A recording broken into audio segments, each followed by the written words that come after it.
Crime and Punishment follows the story of Rodion Romanovich Raskolnikov and the mental anguish and distress he experiences while he plans and executes the murder of a local pawn dealer, who he sees as nothing more than a social parasite feeding on the masses. He attempts to become the nihilistic ideal of a Superman, a person who is above common moral codes and can commit atrocities no one else can for the greater good. Or, as a common saying goes, kill one to save 1,000. Please meet my cousin, Porfiry Petrovich, scourge of Petersburg's criminal classes. Examining magistrate, actually. It's a policeman with knobs on. Brother!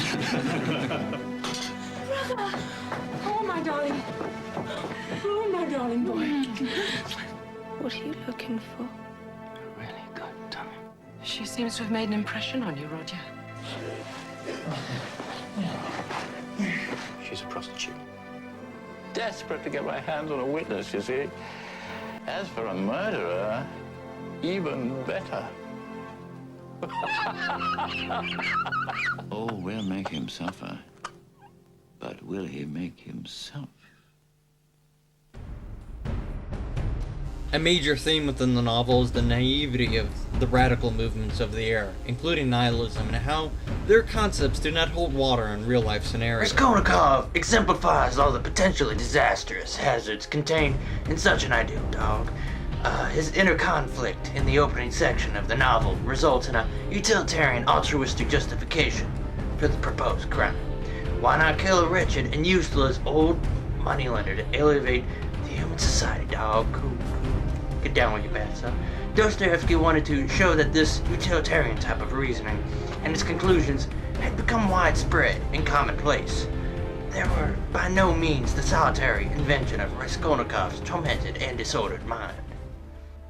Such radical and utilitarian ideas act to reinforce the innate egoism of Raskolnikov's character and to turn him into a hater rather than a lover of his fellow humans, dog, yeah.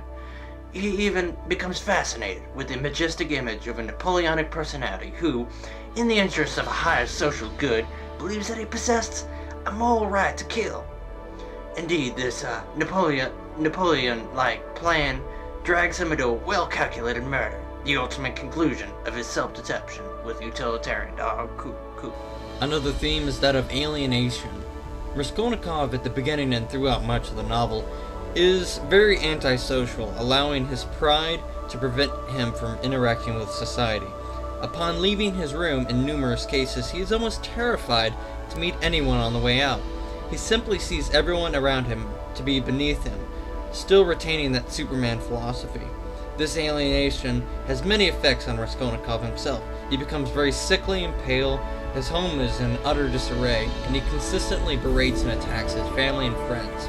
He has become extremely bitter as a result of his isolation. Despite this quality, his very soul often yearns for attachment and intimacy. This is shown through his interaction with the Marmeladov family as a subplot of the novel. Here, he often aids the family along with donating money and services as their lives slowly and agonizingly circle the drain, so to speak. It isn't until the very end of the novel that he learns to love and is eventually freed from his self-imposed exile. As for symbols, the city of St. Petersburg itself exemplifies much of the squalor and chaos reigning in much of the world today. In the novel, poverty is widespread and people are in the doldrums within their lives. There is a pervasive stench and heat coming off the city too, representing much of the sin inhabiting the world.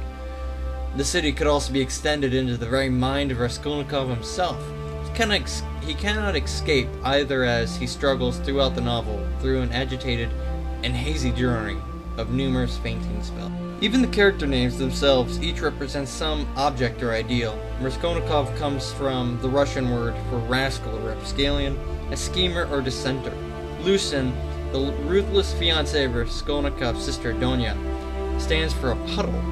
Dmitry Razumikin, the closest thing Raskolnikov has for a friend, represents reason or intelligence. Semyon Marmeladov, the man Raskolnikov helps through his journeys, brings to mind marmalade or sweet. Fyodor Dostoevsky has lived a very troubled life filled with bitterness and despair and gloom. His sacrifices in his life, however, have allowed him to write many of the most important novels in world history, each exploring the many concepts and ideals we are still discussing today. Crime and Punishment has become a major novel in history, which captures much of the social and cultural turmoil of the era and answers many questions. Dostoevsky's life and his legacy represent a beacon in our past that must never be put out.